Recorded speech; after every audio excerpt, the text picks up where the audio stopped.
दिगंबरा दिगंबरा श्रीपाद दिगंबरा दिगंबरा दिगंबरा श्रीपाद दिगंबरा दिगंबरा दिगंबरा श्रीपाद दिगंबरा दिगंबरा श्रीपाद दिगंबरा दिगंबरा श्रीपाद दिगंबरा दिगंबरा श्रीपाद दिगंबरा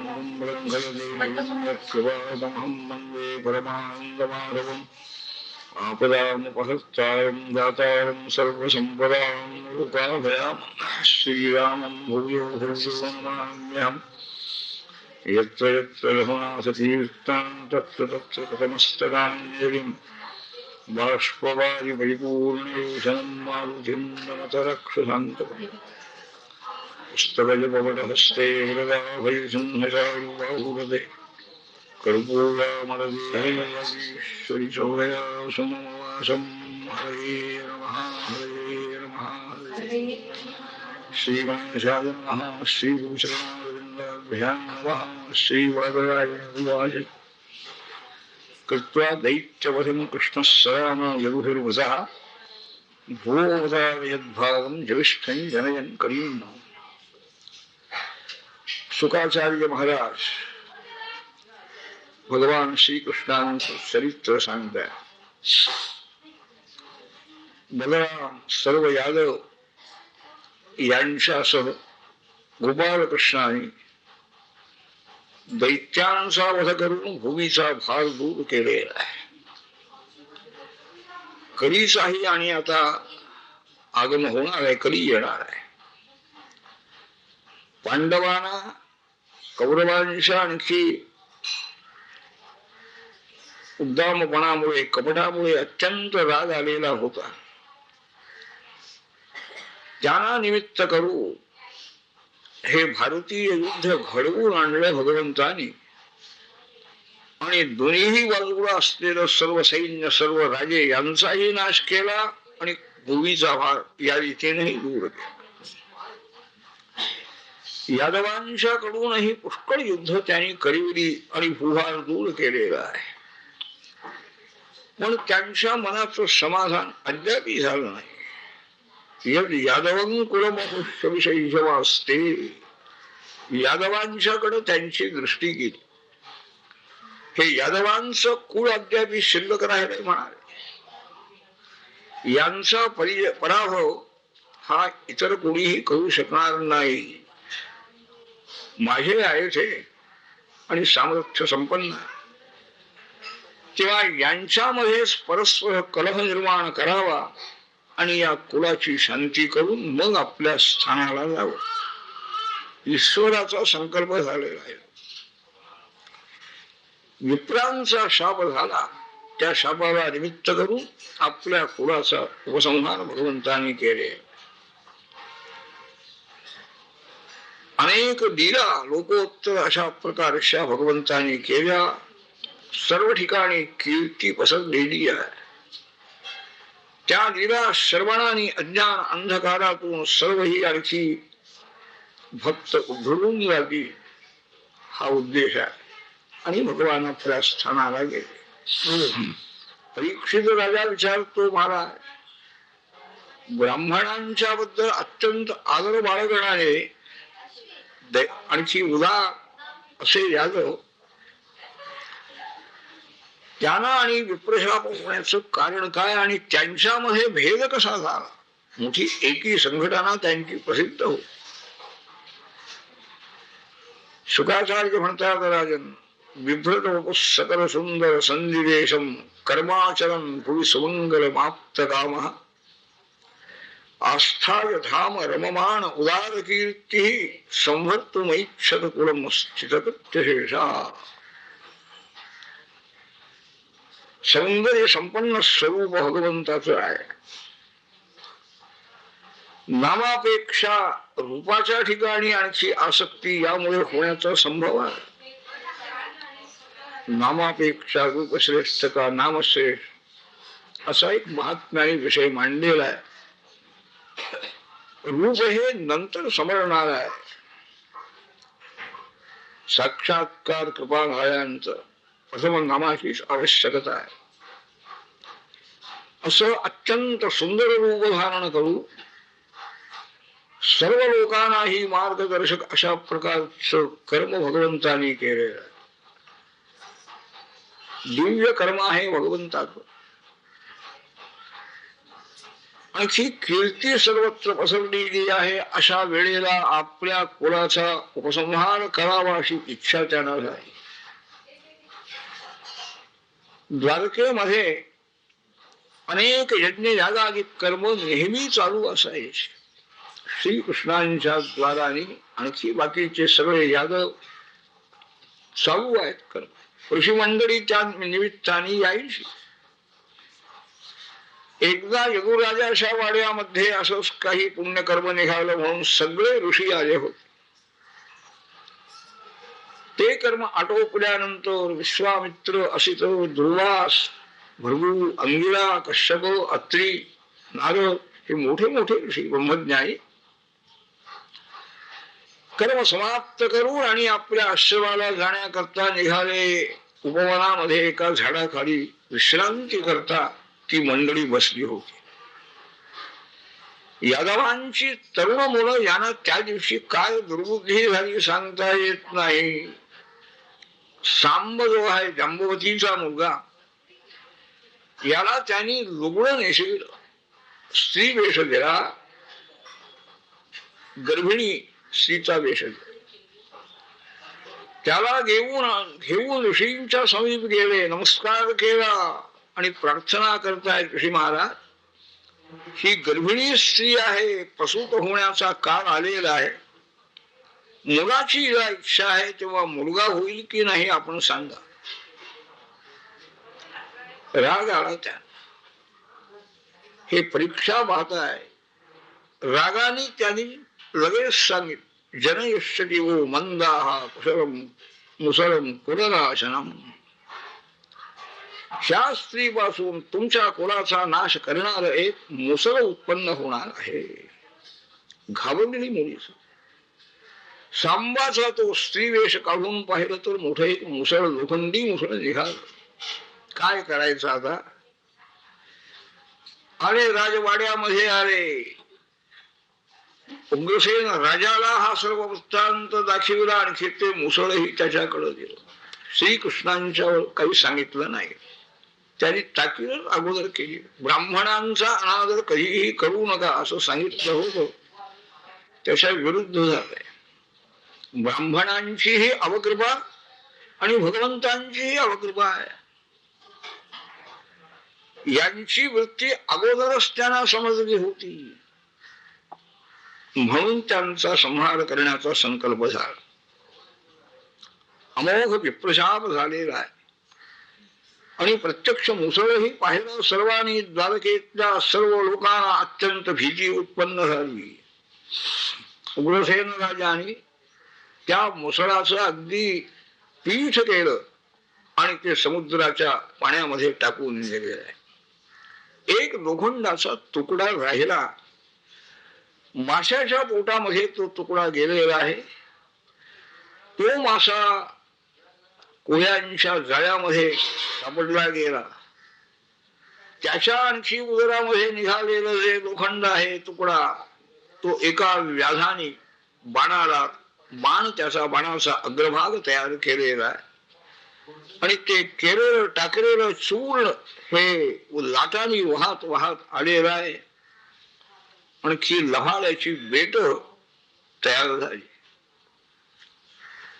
भगवंतांना हे समजलेलं आहे. कोणी सांगितलं नाही तरी सर्व त्यांना ज्ञान आहे. ईश्वर आहेत ते. अन्यथा कर्तुम सामर्थ्यही आहे त्यांच्या जवळ. पण नाही, आता हा विप्रशाप फिरवायचा नाही. अनुमोदन कालरूपी अन्वमोदतो. सुख सांगतात राजन, गोविंद भुजगुप्तायाम द्वादवत्यां कुरुद्व अवाप्सीन नारदो भीक्षम कृष्णोपासना लावत. नारद महर्षी मोठे भक्त होते. ज्ञानापेक्षा भक्तिप्रधान त्यांची वृत्ती होती. ज्ञान हे होत असते, ब्रह्मज्ञानीच आहे. आत्मज्ञान झालं की सर्व ज्ञान होतं म्हणतात, तसे ते सर्वज्ञानी होते. आणखी छांदोग्य उपनिषदात वर्णन केल्याप्रमाणे संत कुमारांच्याकडे जाऊन आपण काय काय शिकलो हे सगळं त्याने त्यांना सांगितलं. पण मला काही समाधान नाही, आत्मज्ञान मला द्या. मग संत कुमारांनी त्यांना उपदेश केला. म्हणजे ज्ञान मिळालेलं आहे, पण भक्त आहे. गोपाळ कृष्ण भूमीवर आलेले आहेत. भगवान वैकुंठपती ही पूर्ण जाणीव त्यांच्या चित्तामध्ये असल्यामुळे वारंवार त्यांनी यावं. निमंत्रण असलं तरी येतच असतील, अशी काही पुण्यकर्म असतात, पण नाहीतरी येऊन राहील. कृष्णोपासना म्हणतायत शुकाचार्य. कृष्णाच्या जवळ राहावं, उपासना करावी, भक्ती करावी, त्यांचं भाषण ऐकावं, त्यांचं रूप पाहावं, ही इच्छा आहे. भगवंतांच्या चरणाची उपासना करावी असं कोणाला वाटणार नाही म्हणाले. देवकी वसुदेव यांनी एके दिवशी घरी आलेल्या नारदांची पूजा केली. नमस्कार करून वसुदेव बसलेले. नारदांच्या पासून काहीतरी ऐकावं, समजून घ्यावं अशा उद्देशाने वसुदेवानी विचारलं, महाराज, आपला संचार हे सर्व जीवांच्या कल्याणाकरता सगळं, त्यात आपला स्वार्थ काही नाही. देवांचं चरित्र हे दुःखदायकही कदाचित होतं, सुखदायकही होतं, पण आपल्यासारखे भगवद्भक्त साधू यांच्यापासून सुखच प्राप्त होते. तेव्हा भागवत धर्म म्हणजे काय हे मला आपण समजावून सांगा, हा पहिला प्रश्न आहे. ज्या भागवत धर्माच्या श्रवणाने सुद्धा मनुष्य बंधनातून मुक्त होतो आहे. भगवंतांची पूजा पूर्वी माझ्या हातून घडली म्हणा, पण मोक्षाकरता माझी पूजा सेवा झाली नाही. माया मोहामुळे या आणखी संसार संकटातून मला आपण मुक्त करा अशी प्रार्थना वसुदेवाने केल्यानंतर देवर्षी नारदांना आणखी भगवान नारायणांचं स्मरण झाले आहे. ते सांगतायत, वसुदेवा चांगली आहेत ही, तुझा प्रश्न उत्तम आहे. भागवत धर्म हे तू विचार. विश्वद्रोह करणारा पापी सुद्धा या आणखी भागवत धर्माच्या आचरणाने पवित्र होऊन जातो. भगवान नारायणांचं स्मरण या वेळेला मला झालेलं आहे. तुला पूर्वीचा इतिहास सांगतो. मनु राजाचा पुत्र प्रियव्रत नावाचा, त्याचा मुलगा अग्निध्र आणि अग्निध्राचा पुत्र नाभी राजा आणि नाभीचा पुत्र ऋषभदेव. वासुदेव प्रत्यक्ष ऋषभरूपाने अवतीर्ण झाले. मोक्ष धर्म हा आचरण करून दाखविण्यात त्यांना शतपुत्र झाले. त्यापैकी भरत हा ज्येष्ठ पुत्र आहे. त्याचंच नाव या देशाला भारतवर्ष असं पडले. त्यांनी आणखी पुष्कळ दिवस राज्य करून, अनेक यज्ञ करून, त्याग करून ते वनामध्ये गेला आणि तिसऱ्या जन्मामध्ये तो मुक्त झाले. काही मुलं ऋषभदेवांची कर्मयोगाचं आचरण करणारी 81 मुलं ही द्विजाती झाली म्हणतात. म्हणजे द्विज होतेच ते, क्षत्रिय असले तरी, पण यज्ञाधिक कर्माकडे त्यांचं लक्ष आहे. 9 मुलं मोठे भगवत भक्त, पूर्ण ज्ञान संपन्न अशा प्रकारचे 9 झालेले आहेत. कवी, हरी, अंतरिक्ष, प्रबुद्ध, पिप्पलायन, आविर्होत्र, दुर्मिळ, शवस आणखी करभाज हे नवयोगीन संपूर्ण विश्व जे आहे कार्य कारणात्मक हे आत्म्यापेक्षा वेगळं नाहीच आहे. आत्मा परमात्माच या विश्वरूपाने भासतो आहे अशी दृढ भावना, हे दृढ ज्ञान ज्यांच्या चित्तामध्ये आहे असे सर्वत्र संचार करीत होते. देवलोकात जातात, गंधर्व लोकात आहेत, नागलोकात जात आहेत, अनेक लोकांमध्ये फिरता फिरता निमी राजाचा यज्ञ चालू होता आणि त्या यज्ञामध्ये हे प्राप्त झाले. सूर्यासारखे तेजस्वी मोठे भगवत ज्ञानी महात्मे आलेले आहे. सर्व ऋषी मंडळी उठून उभी राहिली आहे. नारायणांचे हे भक्त आहे हे समजून विदेह राजाने त्या सर्व योगींद्रांची पूजा केली.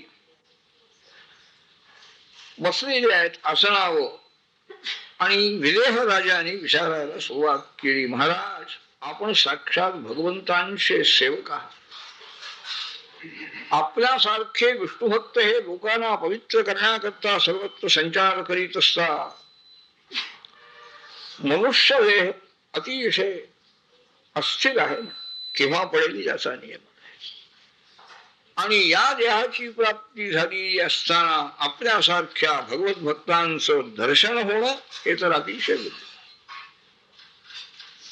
आज दैवयोगाने आपलं दर्शन झालेलं आहे. संगती ही थोडा वेळ का होईना लाभलेली आहे. तेव्हा भागवत धर्म म्हणून काय मला आपण सांगा, म्हणजे भगवत कृपा प्राप्त होईल. नारद सांगतात, वसुदेवा निमिराजाने याप्रमाणे विचारल्यानंतर त्यापैकी कवी नावाचे जे योगींद्र आहे त्यांनी बोलायला आरंभ केला. मन्ये कुतश्चित भयमच्युतस्य पादांबुजोपासनमच्च नित्यम् उद्विग्न बुद्धे असदात्मभावा विश्वात्मना यच्च निवर्तते भीः. सर्व ही भीती दूर करणारं साधन म्हणजे भगवान श्रीहरीच्या चरणाची उपासना भजन हे. कुणीही जी अगदी ब्रह्मदेवा पर्यंत जरी कोणताही जीवात्मा असला तरी त्याच्या तो उद्विग्न असतो नाही. असं पदार्थालाच आत्मा समजून बसलेला आहे. प्रल्हादजींनीही आपल्या पित्याला आरंभाला हेच उत्तर दिले. सदात्मभाव जो मनामध्ये आहे अज्ञानी जीवांच्या, खोटं असताना खरं समजून बसलेले आहे. त्यामुळे त्यांना उद्वेग भोगावा लागतो. म्हणून त्यांना त्या उद्वेगातून बाहेर काढण्याकरता, सर्व भीती ज्यांची दूर करण्याकरता भगवंतांच्या चरणाची उपासना हेच एक निर्भय करणारं साधन आहे. स्वतः भगवंतांनी आपली प्राप्ती होण्याकरता जे धर्म सांगितलेले आहे अज्ञानी जीवांच्या करता त्यांना भागवत धर्म असं म्हणतात. ज्यांचं आचरण करणारा जो आहे अगदी राजमार्ग आहे भागवत धर्म म्हणजे कधीही तो स्खलित होत नाही. एका श्लोकामध्ये भागवत धर्माची कल्पना केली. कायेन वाचा मनसेंद्रियैर्वा बुद्ध्यात्मना वा अनुसृत स्वभावा करोति यज्ञत् सकलं परस्मै नारायणाय समर्पयेत्. शरीराने कर्म होता, वाणी न होता, त्याचप्रमाणे बुद्धीनं, मनाने, इंद्रियानी पूर्व वासना संस्कार जे असतील त्याला अनुसरूनही कर्म होता. अशी जी जी कर्म घडतील या सर्व साधनांच्या द्वाराने ती सर्व कर्म नारायणाला समर्पण करावी. कर्ता मी नाही, कर्ता नारायण आहे. या सर्वांना तो प्रवर्तक आहे ना, त्याच्याच मुळे आणखी प्रवृत्ती या सर्व इंद्रियादिकांची जड पदार्थ आहे ते, यांची प्रवृत्ती त्या नारायणाच्या कृपेने म्हणा, नारायणाच्या सान्निध्यामुळे होती आहे. तेव्हा या जड पदार्थांचं कर्तृत्व मानण्यापेक्षा नारायणाचंच कर्तृत्व मान. जड पदार्थामध्ये सुद्धा आत्मभाव निर्माण झाल्यामुळे आपलं कर्तृत्व आपण मानतो, तेही योग्य नाही. फक्त नारायणच करता आहे, त्याला समर्पण करावं. ही जर भावना प्रत्येक कर्म करताना जर उत्पन्न होत असतील तर सर्वही कर्म ही भागवत धर्म होतो. यत् करोषि यदश्नासि यज्जुहोषि ददासि यत् तपस्सि कौन्तेय तत् कुरुष्व मदर्पणम्. मनामध्ये जोपर्यंत द्वैताचा अभिनिवेश आहे तोपर्यंत भीती आहे. द्वैताभिनिवेशामुळे ईश्वरापासून परांगमुख होतो आहे आणि संकल्प विकल्पात्मक मनाने केलेलं कर्म मीच करतो आहे अशा अहंकारामध्ये सापडतो आणि त्या कर्माच्या बंधनामध्ये पडतो. त्या मनाचा प्रथम निरोध केला पाहिजे. भगवान श्रीहरींनी केलेली जी दिव्य कर्म आहे ती श्रवण करणं, त्याचं वर्णन करणं, गायन करणं, सर्व एकंदर लज्जा वगैरे सोडून तन्मय होऊन आणखी त्या कर्मांचं श्रवण कीर्तन गायन वगैरे करणं, हा जर अभ्यास भजनाभ्यास सुरू झाला अंतःकरणामध्ये अनुराग भगवंताचा उत्पन्न होतो. चित्त हे दृढ होत आहे आणि त्याचं भान सगळं नाहीस होतं. सर्व अध्यास सगळे शिथिल होऊन जात आहे. संपूर्ण जे पांचभौतिक विश्व आहे हे सर्व ही भगवंताचं शरीर आहे. म्हणून सर्वही भूतांना वंदन करावं, प्रणाम करावा. शेवटी उद्धवजींना भगवंतांनी ही वंदन भक्ती सांगितली. असा भक्तीचा अभ्यास चालू झालेला असताना आणि यामुळे परमात्म स्वरूपाचा अनुभव येतो, वैराग्य उत्पन्न होतं आणि पराभक्तीही उत्पन्न होते आणि पूर्ण शांती त्याला प्राप्त होती. हे सगळे भागवत धर्म या रूपाने त्यांनी सुचविलेले आहे. निमिराजांनी विचारलं, महाराज भगवत भक्त कसा असतो, काय त्याचं लक्षण, काय त्याचा आचार कसा आहे, हे सगळं सांग. हरी नावाचे दुसरे योगींद्र या प्रश्नाचं उत्तर देत आहे. उत्तम भक्त, मध्यम भक्त आणखी प्राकृत प्राथमिक भक्त असे 3 प्रकार आहेत. सर्व भूतेषु यः पश्येत् भगवद्भावमात्मनः भूतानि भगवत्यात्मनि एष भागवत उत्तम. उत्तम भक्त म्हणजे सर्वही भूतांच्या ठिकाणी भगवान आहे, भूत नाही. भूत स्वरूपाच्या ठिकाणी आणखी मृत्यू ठेवून त्यालाच भगवान म्हणलं किंवा भूत स्वरूपाचा अपलाप करून भगवानच या ठिकाणी आहे. उपासनेमध्ये दोन्ही प्रकारच्या उपासना आहेत. समूर्ती उपासना म्हणतात ना, मूर्तीलाच भगवान समजणं किंवा मूर्ती नसून या ठिकाणी प्रत्यक्ष भगवान आहेत ही भावना, या भावनेनं उपासना करणं, दोन्हीही प्रकार आहेत. सर्वही भूतांच्या ठिकाणी भगवत स्वरूप समजणं आणि भूतही भगवंताच्या ठिकाणी, याचा अर्थ भगवानच आहे, भूत नाही आहे, अपलापही होतो. हा उत्तम भगवत भक्त आहे. त्याच्यापेक्षा थोडीशी कमी योग्यता मध्यम म्हणजे हा जसा उत्तम भक्त ज्याला अभेद आहे, सर्वही भगवान आहे, भूत असली तरी भगवान आहे, गेली मनातली तरी भगवान आहे. अधिष्ठान प्रधान दृष्टी आणि प्रतीक प्रधान दृष्टी. ईश्वराबद्दल अत्यंत प्रेम मनामध्ये आहे. ईश्वरांच्या भक्ताबरोबर मैत्री भावना आहे, आपले मित्र आहेत, आत्मीय आहे. अज्ञानी लोकांच्या बद्दल दया आहे आणि जे काही ईश्वर द्वेषी असतील नास्तिक त्यांची उपेक्षा आहे, त्यांना समजावण्याचा प्रयत्न करायचा. असं ज्याचं वर्तन आहे तो मध्यम भक्त आहे. लोकसंग्रह या भूमिकेवर आहे, उपेक्षाही लोकसंग्रहच आहे. त्याशिवाय यांचं चित्त हे प्रसन्न राहणार कसं. आणि अगदी प्राथमिक भक्त म्हणजे अर्चायामेव हरये पूजाम यश्रद्धये हते भक्तिषु चान्येषु सभक्त प्रागतस्तु. समोर जी मूर्ती आहे त्या मूर्तीच्या ठिकाणीच आणखी श्रद्धा भक्ती आहे, पूजा अर्चा वगैरे मूर्तीची चालली. हाच ईश्वर आहे. बाकीच्या ईश्वर भक्ताकडेही लक्ष नाही, इतराकडेही नाही. हा एक सामान्य प्राथमिक भक्त आहे. हे 3 प्रकार सांगितले योगींद्राने राजाला. आणि आता शेवटपर्यंत उत्तम भक्ताचंच वर्णन करतात.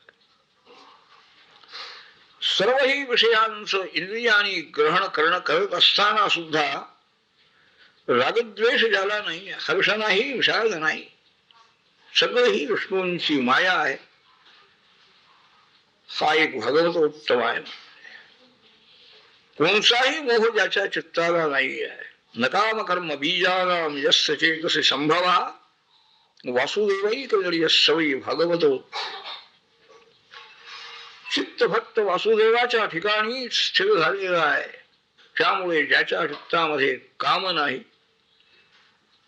त्याच आणखी त्यापासून उत्पन्न होणार कर्म नाही, आणि त्यालाही कारण असलेलं अज्ञान बीजही नाही आहे.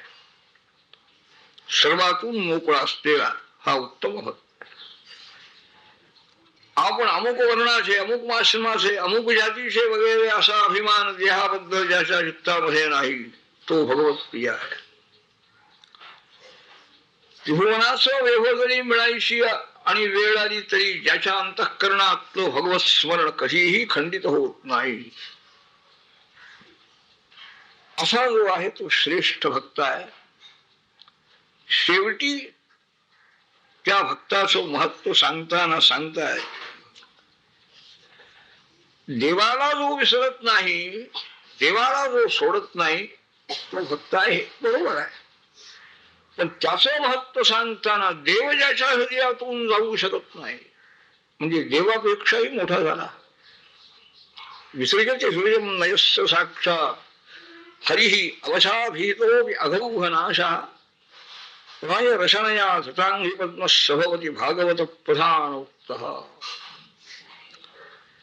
ज्याने हृदयामध्ये हरीचं आणखी हरीला धारण केलेला आहे, तो हरी त्या भक्ताच्या हृदयातून बाहेर जाऊ शकत नाही. सूर्यव्यासाने सांगितलं श्रीकृष्णाला, हस्तमुक्षिप्त यातोसी वरात कृष्ण किमद्भुतम हृदयात जदी यातोसी पौरुषं गणयामि ते. भगवंताला उहान दिलं त्यांनी, मी म्हातारा आहे, दिसत नाही मला, माझ्या हाताला धरून निघालं असतं, एकदम हात माझा सोडून दिला, बाजूला जातास देव झालास म्हणाले. हे काही याला मी पौरुष समजत नाही. माझ्या हृदयातून तू जाऊन पहा म्हणाले. कसा जातोस पाहतो. ईश्वराला सुद्धा आव्हान देण्याची ज्यांची भूमिका मिळवली ईश्वर कृपेनच आहे ती, म्हणून त्याला अहंकार नाही. हे वर्णन योगींद्राने केले. माझ्या हृदयात हरी आहे, मी धारण केलेलं आहे, मी सोडणार नाही असं हे समजत नाही, पण ते योगींद्र सांगतात. हा प्रधान भगवत भक्त आहे. परस्य विष्णोरीशस्य मायिनामपि मोहिनी मायां वेदितुमिच्छामो भगवंतो भ्रुवन्तुनः. ज्ञान संपन्न महात्मे ईश्वराच्या कृपेनं आलेले आहे. काहीही विचारलं तरी सिद्ध्यन्ते सर्व संशया, असं करण्याची, हे फरक देण्याची ज्यांच्याजवळ योग्यता आहे त्यांच्याजवळ आपण विचारावं, समजून घ्यावं, मार्गदर्शन घ्यावं अशी इच्छा राजा. राजाचा तिसरा प्रश्न आहे, सर्व ही लोकांना मोहामध्ये टाकणारी भगवान विष्णूंची माया म्हणजे काय आहे. भगवत स्वरूपही अनिर्वचनीय आहे. शब्दाचा संबंध नाही, शब्दाने यथार्थ वर्णन होऊ शकत नाही. आणि त्यांची शक्ती ही अनिर्वचनीय आहे. साक्षात माया शक्ती काय आहे सांगता येत नाही. मायेचं ही लक्षण तटस्थ लक्षणच करावं लागतं किंवा कार्यद्वारा मायेचं आणखी ज्ञान करून द्यावं लागतं. संबंध आहे मायेचा आणखी त्या कार्याचा. अंतरिक्ष सांगतायत राजा, माया म्हणजे काय साक्षात सांगता येत. मायेचं कार्य काय काय चालू आहे हे तुला सांगतो.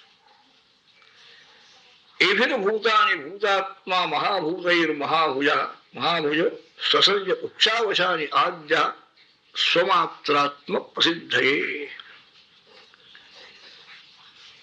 भगवंतानी ह्या पंचभूतापासून सर्व ही भौतिक सृष्टी ब्रह्मांड निर्माण केले म्हणाले.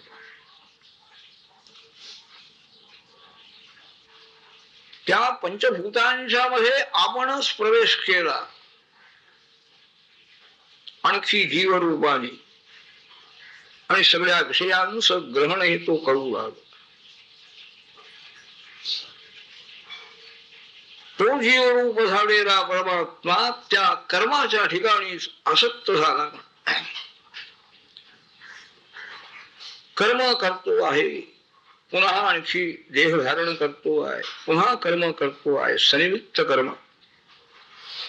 कर्मफलाचा भोग घेतो आहे आणखी फिरतो आहे सार.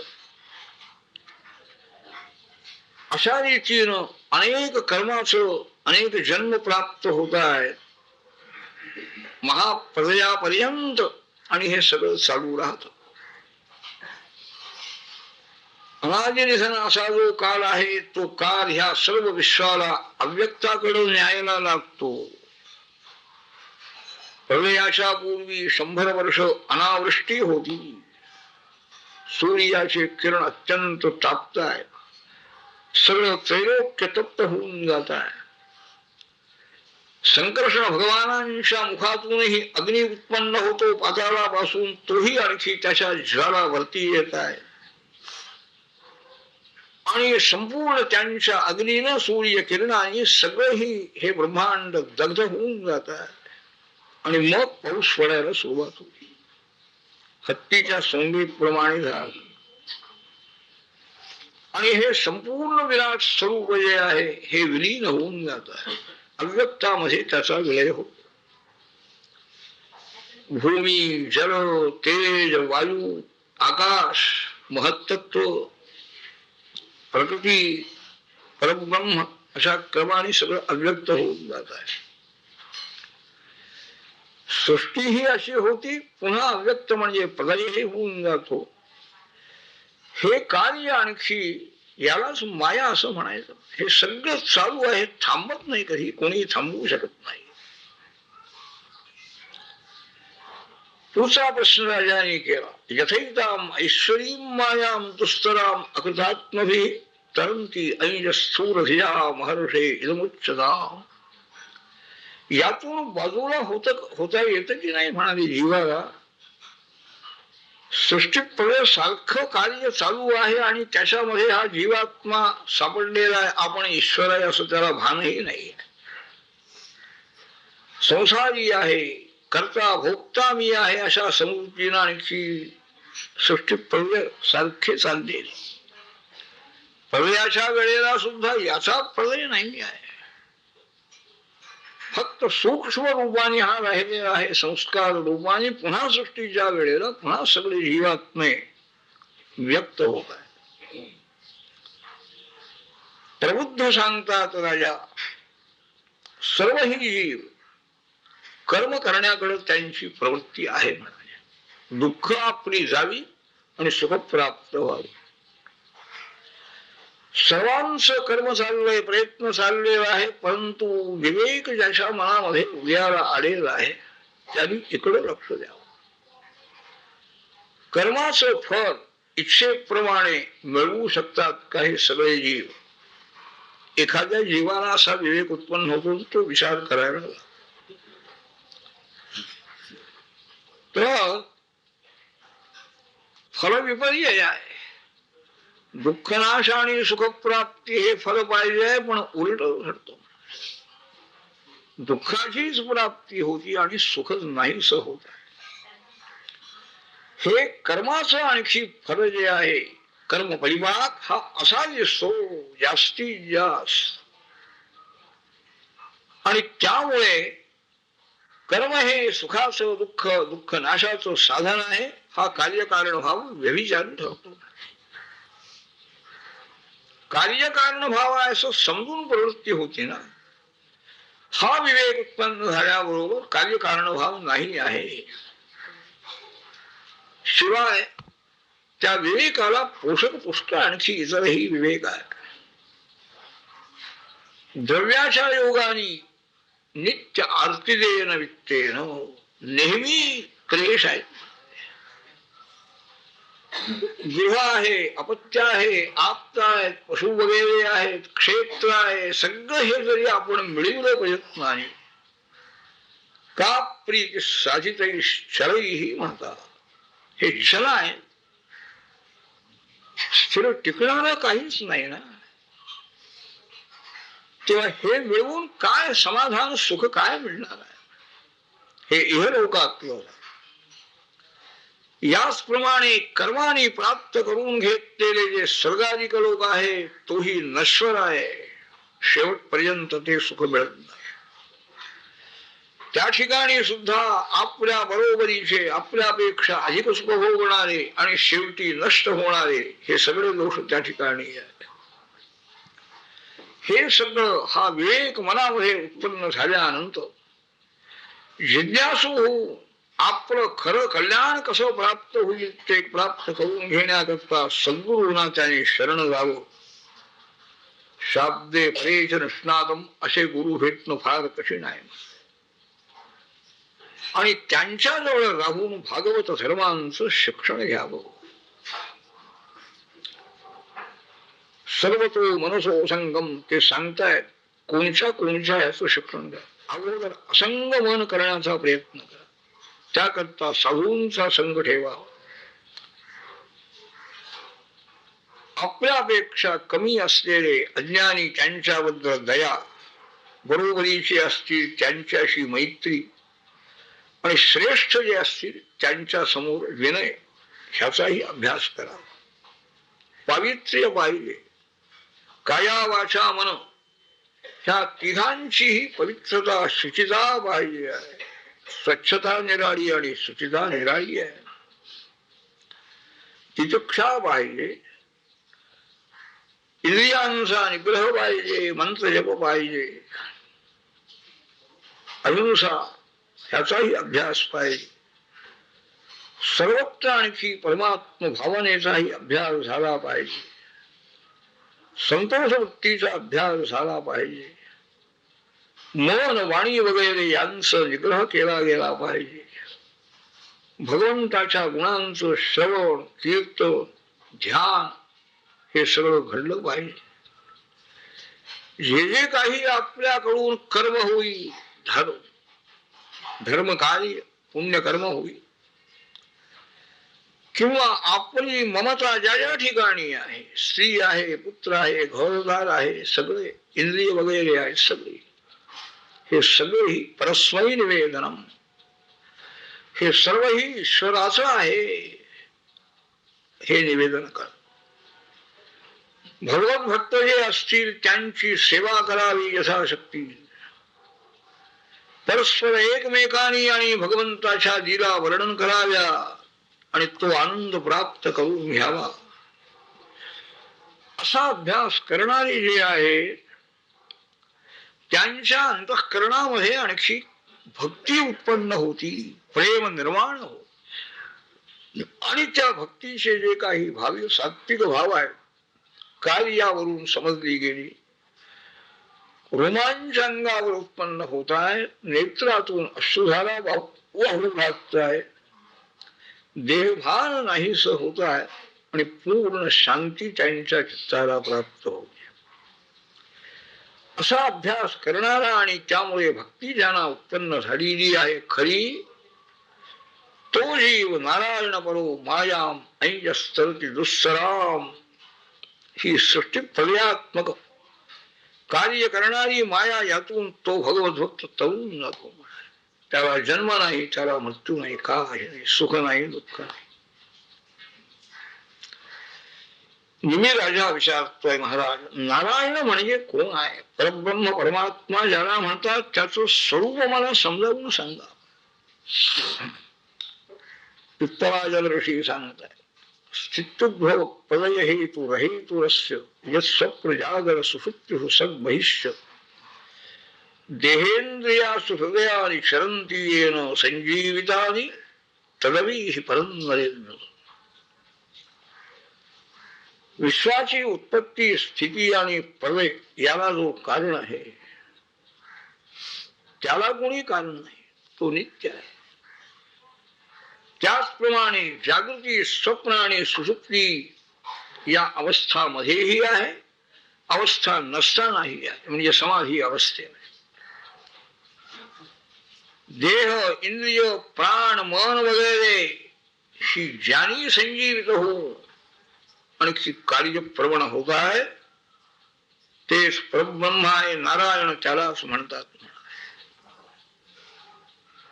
शब्दानेही सांगितलं, फक्त वर्णन करू, पण शब्द काही साक्षात त्या स्वरूपापर्यंत मनाला नेऊ शकत नाही. कल्पना फक्त आहे, परोक्ष ज्ञान झालेलं.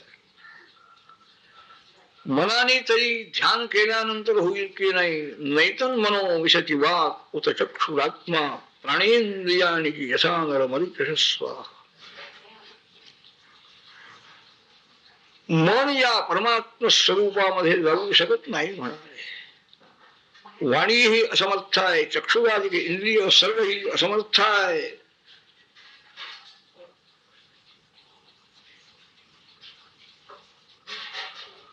हा जो आहे परमात्मा, शब्दाने तरी कळतो का?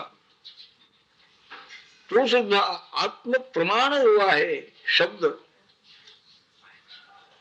हा जे जे बोधक प्रमाण म्हणून जी घेतली आहे त्यांचाच निषेध करतो. कोणत्याही प्रमाणाने हा समजू शकत नाही असा निषेध शब्दाने केला. वाणी जात नाही, मन जात नाही, सगळ्या प्रमाणांचा निषेध केले.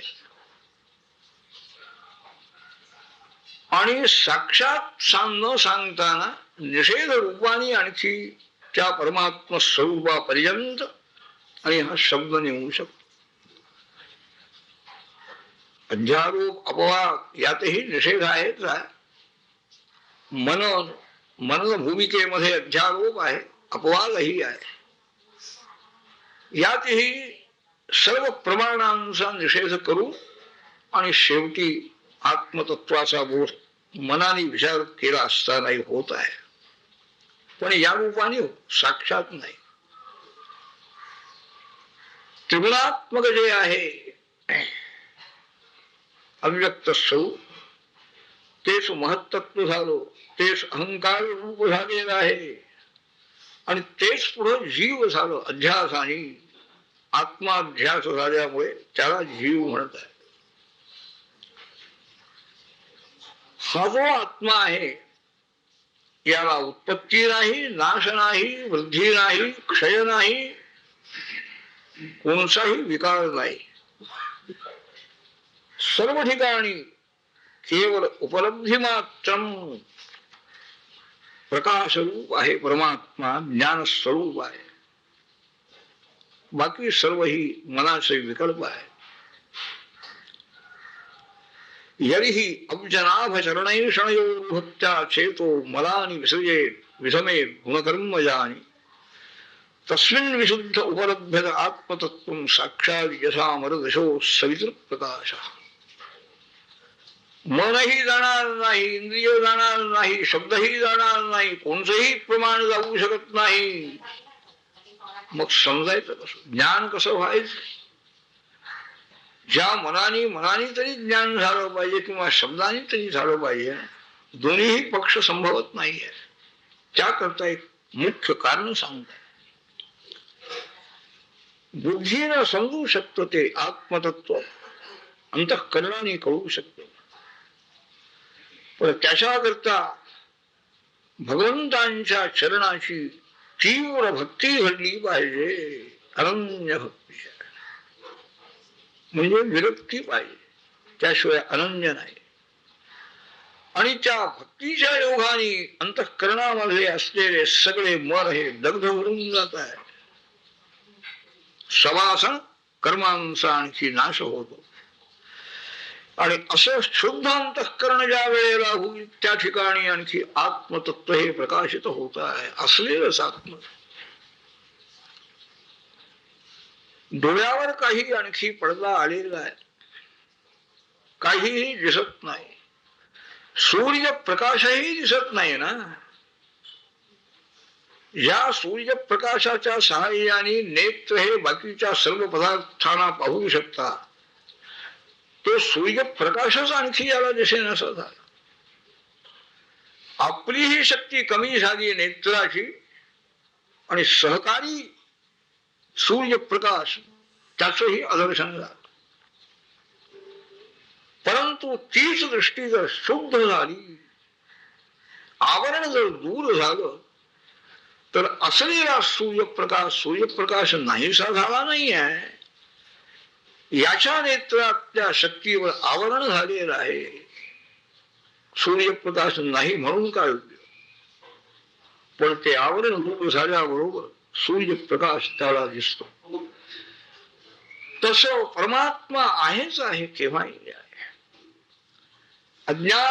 अज्ञानाचं आवरण अनेक जन्म आहे, तरी परमात्मा आहे. त्या चित्ताच्या जवळच आहे, चित्त साक्षी तो आहे.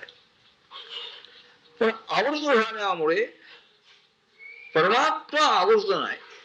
पाहणारं जे चित्त आहे ते आवृत आहे. घनच्छन्न दृष्टी घनच्छन्न मळकम यथा मन्यते निष्प्रभं चाची मूढ. सूर्यापर्यंत आपली दृष्टी जाऊ शकत नाही. मध्ये मेघ आलेले आहे आणि आम्ही म्हणायला लागलो, अहो मेघाने सूर्य झाकला गेला. सूर्य एवढ्या मेघाने कसा झाकला जाईल? आमची दृष्टीच आवृत झालेली आहे, थांबलेली आहे, त्यामुळे सूर्यच झाकलेला आहे. तसं आमचं अंतःकरण हे आवृत झालेलं आहे. अज्ञानापासून उत्पन्न झालं. आणखी अनेक जन्माचे जे काही संस्कार आहेत त्या संस्कारामुळे जास्तीच अज्ञान रूप होत गेलेलं आहे.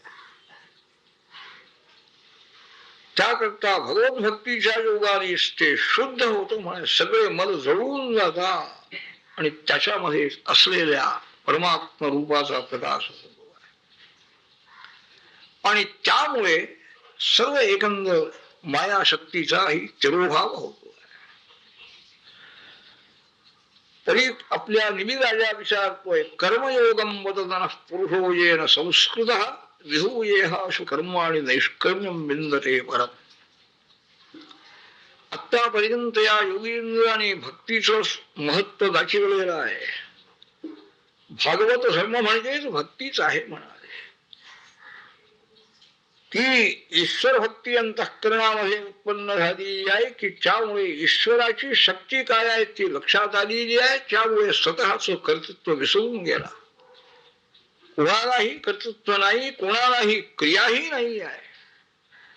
त्रिगुणात्मक सर्व ही इंद्रियाधिक त्रिगुणात्मक आहे. रजोगुण आहे, क्रिया असली पाहिजे नाही म्हणाले.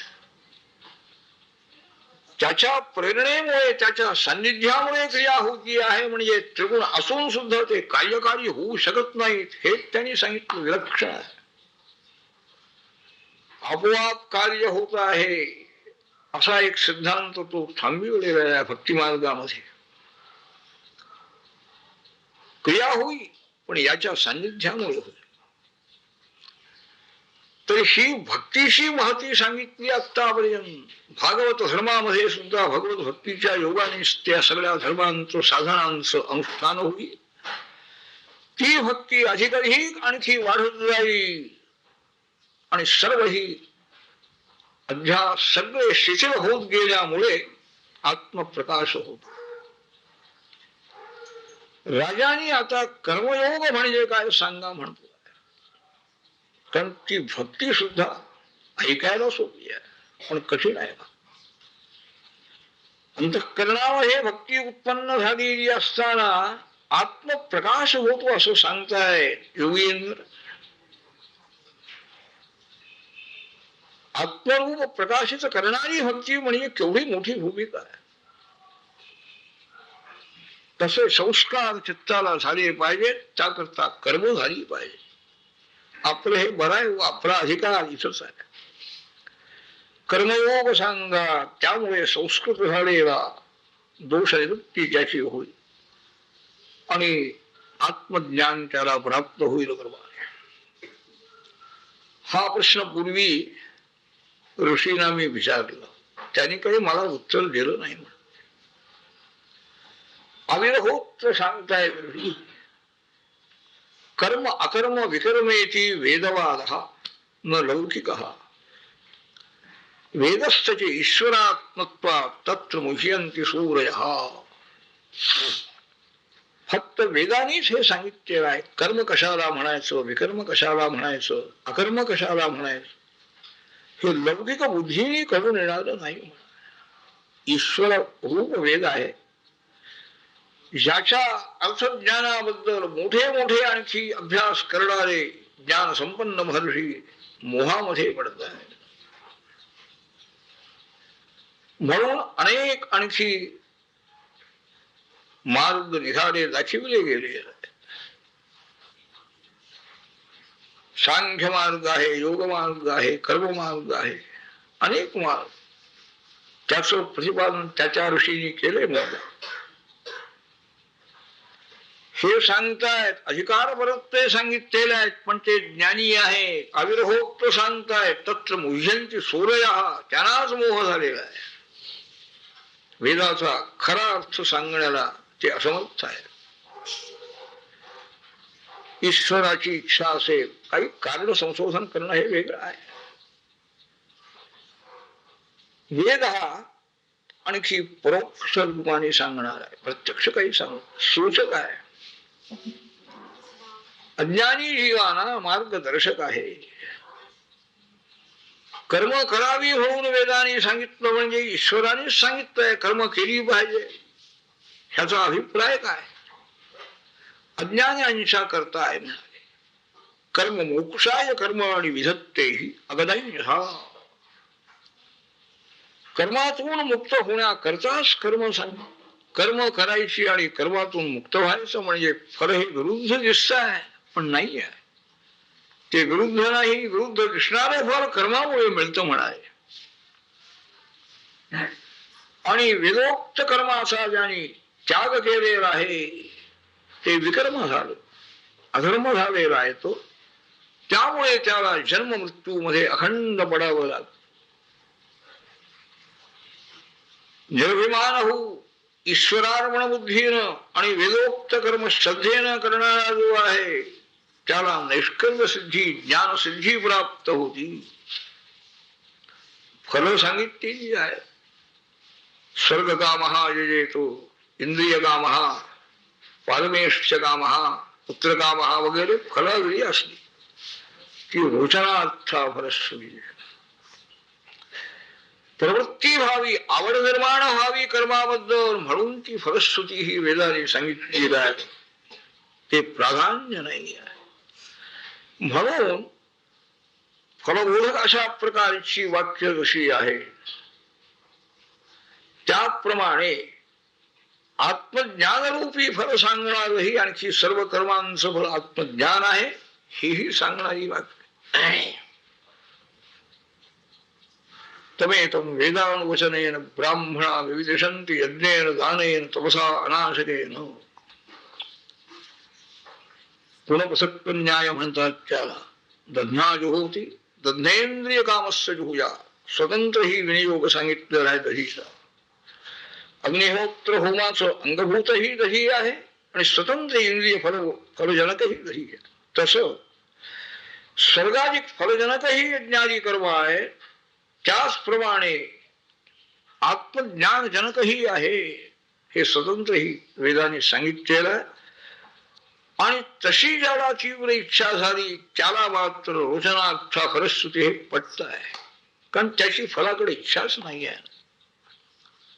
व्यसनात ते ज्याचे गेलेले आहे अशाची प्रवृत्ती अशाने जर कर्म केली तर त्या कर्माचं फळ आत्मज्ञान प्राप्त होत. आपला हृदयग्रंथी आणखी तुटावा अशी ज्याला इच्छा आहे त्यांनी यथाविधी भगवंतांचं अर्चन करावं. वेदद्वारा तंत्रद्वारा करा.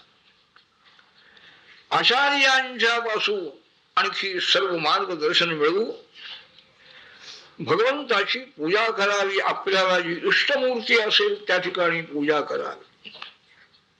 पूजा करताना मूर्ती समोर बसावं. प्राणायामाधिकांनी शरीर शुद्धी इंद्रिय शुद्धी करून घ्यावी. न्यास वगैरे करू मूर्तीच्या ठिकाणी आणि आपल्या हृदयाच्या ठिकाणी न्यास करू. जे यथाशक्ती उपचार एवढे मिळाले असतील त्यांनी आणखी पूजा करावी. पाद्य आहे, अर्घ्य आहे, आचमन आहे, स्नान आहे, अनेक आणखी उपचार आहेत. पंचोपचार आहेत, षोडशोपचार आहेत, चतुष्षष्टी उपचारही आहेत म्हणतात.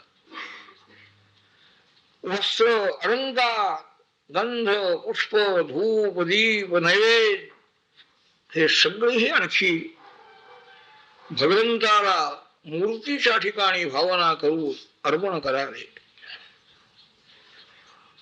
प्रार्थना करावी, स्तुती करावी आणि प्रणाम करावा म्हणतात. पूजा करताना तन्मय आपण झालो पाहिजे.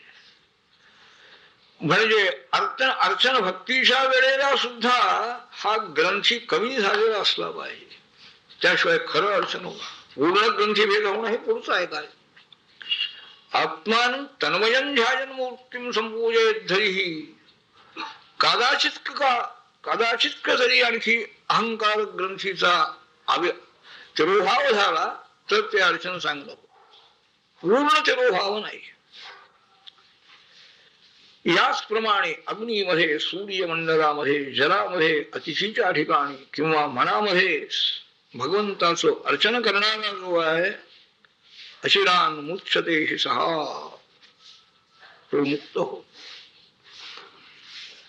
भगवान श्रीहरीने कोणची कोणची कर्म केली हे मला सांगा म्हणून राजा विचार. आणि कोणचे कोणचे रूप धारण केली, कोणचे अवतार धारण केले आणि कोणची कर्म केली हे सांगा. दोन्ही ऋषी सांगतात. देवाची कर्म, देवाचे अवतार हे शक्य आहे का बाबा? अनंत गुण त्याचे आहे. अनंत गुणांचं प्रतिपादन करणं याला प्रवृत्त झालेला सतो बालबुद्धी म्हणतात. शक्य नाही आहे. कळून घेऊन प्रवृत्त व्हायला पाहिजे. यथामती शुकाचार्य महाराजांनी सुद्धा परीक्षित राजांनी भागवत सांगा म्हणून आणखी प्रार्थना केल्यानंतर माझ्या वाणीला आणखी त्यांनी प्रेरणा करावी, आणखी आपलं हे चरित्र वाणीकडून वदवावं अशी प्रार्थना करूनच त्यांनी भागवत सांगितलं. भूमीवर असलेले रजकण हे सुद्धा मोजता येतील.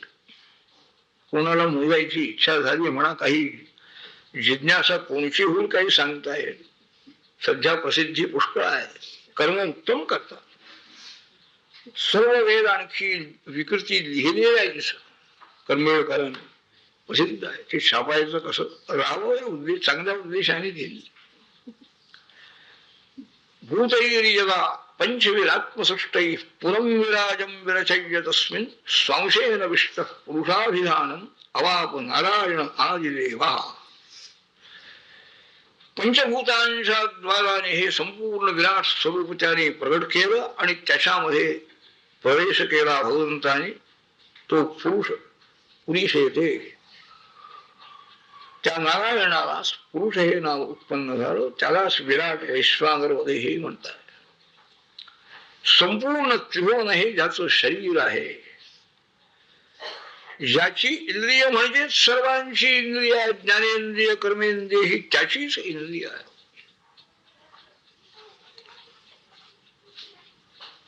हा सृष्टी प्रलय करणारा आदी करता नारायण आहे. अगोदर त्यांच्या संकल्पाने ब्रह्मदेव उत्पन्न झाले उत्पत्ती करण्याकरता. विष्णू त्याने धारण केलं संरक्षणाकरता आणखी संहाराकरता तव प्रधान असं रुद्ररूप धारण केले. त्यामुळे उत्पत्ती स्थिती लय हे सारखे अखंड चालू आहे. दक्षकन्या मूर्तीच्या ठिकाणी धर्मापासून नर नारायण ही दोन रूप भगवंताने धारण केली. आणखी हा जो नैष्कर्म सिद्धीचा मार्ग त्याने सांगितलेला आहे त्याचा उपदेश केलेला आहे. अनेक ऋषीमंडळी त्यांची सेवा करताय. अद्याप ते बद्रिकाश्रमामध्ये आहे. त्यांची तपश्चर्या चालू असताना स्वर्गाचा राजा इंद्र याच्या मनामध्ये भीती उत्पन्न झाली. ममधाम जिघृक्षकी. इंद्राला वाटलं हे ऋषी तपश्चर्येनं माझं स्थान घेण्याची इच्छा करतायत काय, मला काढून टाकायचं माझं स्थान घ्याय काय, त्यांना काय इच्छाच नाहीये. सर्व विश्व नाही ज्यांच्या ठिकाणी केवळ आणखी आत्मानंदामध्ये निमग्न असणारे, पण ह्या देवराजाला आपल्या संस्काराप्रमाणे त्यांचीही वृत्ती तशी असावी असं वाटत. मग करायचं काय, यांची तपश्चर्या बंद पाडली पाहिजे. मदनाला सांगितलं जा तुझा सगळा परिवार घेऊन तू तिथं बद्रिकाश्रमामध्ये जा आणि नरनारायणांची तपश्चर्या बंद कर म्हणाले. अप्सरांना सगळ्यांना घेऊन तो आलेला आहे. मदन सर्व अप्सरांचं नृत्यगायन चाललेलं आहे. काही त्यांच्या मनावर काहीही परिणाम नाही. देवेंद्राने हे विघ्न उत्पन्न केलेलं आहे, या सगळ्यांना पाठवलेलं आहे. भगवान शंकर असते तर समजलं असत.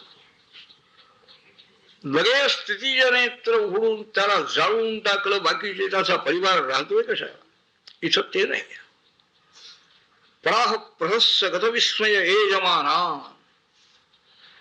आपल्या शक्तीनं हा सर्व आणखी तपोभंग करायचा असं समजतो आहे इंद्र, पण त्याची शक्ती किती आहे किती. असे अनेक इंद्र ज्यांनी नेमलेले आहे त्याला हा इंद्र काय करणार. त्यामुळे क्रोध नाही आला, मदनाचा दाह केला नाही. त्यांना भीती वाटायला लागली. भिवू नका म्हणाले नारायण, तुम्ही आता आमच्या आश्रमात आला, अतिथी आहात म्हणाले, तुमचा सत्कार आम्हाला करायला पाहिजे. अभय दिलेला आहे. त्यांनाच लज्जा उत्पन्न झाली. मदनादिकांना प्रार्थना करताय त्वाम सेवताम सुरकृता भगवंत राया शोको विलंघ्य परमं व्रजताम पदन्ते नान्यस्य बरीषि बरींदरतः स्वभागान धत्ते वदन त्वमविता जरी विघ्नमूर्ती. कबूल केले. नारायणा, आपली सेवा करणारे आपले भक्त जे आहेत त्यांना आम्ही देव हे विघ्न उत्पन्न करतो. कारण आम्हाला असं वाटतं आमच्याही वरती हे जाणार, आमच्यापेक्षा उच्च गती हे प्राप्त करून घेणार असं आम्हाला वाटतं. त्यांना वर लावू द्यायचं नाही म्हणून आम्ही त्यांना विघ्न करतो. तुमच्या भक्त यज्ञ करून आम्हाला हविर्भाग देताय, आमची पूजा अर्चा आमच्याबद्दल आदरभाव बाळगणारे जे आहेत कर्मनिष्ठ त्यांना आम्ही त्रास देतो. पण तुमचे भक्त असे असतात की या सर्व विघ्नाच्या डोक्यावर पाऊल देऊन आपल्या जवळ येऊन पोहोचतायत. तो मविता यदी आपली कृपादृष्टी जर त्या भक्तांच्याकडे असेल तर ते सर्व विघ्नातून आपल्या जवळ येऊन पोहोचतात. तपश्चर्या पुष्कळ मंडळी करतात. क्षुधा नाही, तृषा नाही, वारा थंडी सगळं सहन करताय. हे सगळंही कष्ट सहन करू कोणी मना विरुद्ध वागल्याबरोबर क्रोधस्य यांती विफलस्य वशंपदे गौहो मज्जंती दुश्चर तपश्चर सुत्सयंती. आणि एकदम राग निर्माण होतो त्यांना. तपस्वी पुष्ट तपश्चर्या केली असताना क्रोधाच्या अधीन होता आणि संपूर्ण तपाचा नाश होऊन. पण आज आपल्याला क्रोध नाही, काही नाही, कोणचा विकारच नाही आहे. निर्विकार आत्मस्वरूप कसं असू शकतं हे पाहण्यासारखं आहे. हे ज्ञानी महात्म्यांचं जर दर्शन झालं तर कोणताही विकार नाही असं आत्मस्वरूप कसं असेल. दिसणारे सर्वही भाव पदार्थ जायते अस्ति विपरिणमते अपक्षीयते विनश्यती ह्या सगळ्या विकारांनी व्याप्त आहे आणि निर्विकार हा आत्मा हे कसं शक्य आहे. आत्मस्वरूप आहे असं सुद्धा वाटत नाही या सगळ्या भावविकाराकडे पाहू. पण हे आहे ना, तटस्थ लक्षण नको, स्वरूप लक्षण. निर्विकार स्वरूप महात्म्यांचा आहे. तस्मिन् स्तज्जने भेदाभावात हाही सिद्धांत सांगितलेला आहे भक्तिशास्त्रकारांनी. नाही, भेद नाही, तोच परमात्मा. ह्या मदनादिकांना सर्वांना मी तुमच्या भक्तांना विघ्न करतो हे कबूल करणाऱ्यांना त्यांना सुद्धा आणखी भगवंताचं स्वरूप हे पाहून अत्यंत आणि लाज वाटली. काय आपण किती देव झालो म्हणून काय यांच्या जवळ जाता येणार नाही. जाणाऱ्या लोकांना विघ्न करायची, मागं पाय ओढायचे, हेच तेवढं आम्ही करत बसणार म्हणते. नारायणाने हे सगळं ऐकून घेतलं. तुल्यनिंदा स्तुतीर मौनी संतुष्टो येन केन. हे सगळे ही परमात्म स्वरूपाचे गुण आहे. स्थितप्रज्ञाचे गुण, भगवत भक्तांचे गुण, गुणातीताचे गुण, हे सगळे ही परमात्मा स्वरूपच प्रदर्शन करणारे. नारायणांच्या संकल्पाने दिव्य अप्सरा निर्माण झालेली आहे. त्या ठिकाणी स्वर्गातून या मदनाबरोबर आलेल्या अप्सरा मिळण्यात त्यांची काहीच किंमत. त्यापेक्षा दिव्य अशा प्रकारच्या अप्सरा निर्माण. ते स्वर्गात त्या अप्सरा मदनादी सगळे मोहित झालेले आहे. हात जोडून उभे आहेत मदनात. हसे भगवान नारायण, तुम्ही म्हणाला तर आमच्या आश्रमात अतिथी आलेल्या आसाम एक तमाम वृंद, यापैकी एखादी अप्सरा तुम्हाला स्वर्गात न्यायची असेल तर घेऊन चला. कबूल केलं त्याने आणि उर्वशी नावाची अप्सरा असेल शिराबरोबर घेऊन ते सर्व लोकांमध्ये गेले. अनेक अप्सरा मोहदायक, मोहामध्ये टाकणाऱ्या अशा अनेक अप्सरा जे निर्माण करू शकतात किंवा स्वतःच तत्स्वरूप होऊ शकतात, त्यांना त्यांचा मोह कशा होतो. यथांगरम हरिचेश स्वाहा. अग्नीच्या ज्वाला अग्नीला काही करू शकत नाही आहेत ना, दुसऱ्याचा दाह करते. सर्व लोकांमध्ये येऊन सर्व त्या मदनाधिकांनी आणखी प्रणाम केला इंद्राला. पूजून नारायण वरम शक्रस्तत्रास विस्मित. नारायणाला मोह उत्पन्न होणं शक्य नाही. देवला इंद्रालाही विस्मय उत्पन्न. नारायण अवताराचं थोडक्यात चरित्र सांगितलं योगींद्राने. हंसरूप भगवंताने धारण केलेलं आहे आणि आत्मयोग त्याने सांगितला. दत्तात्रेय रूप आहे, कुमार आहे, ऋषभदेव आहे. ही सगळी त्या भगवंताची स्वरूप आहे. दिगंबरा दिगंबरा श्रीपाद हरिगंबरा.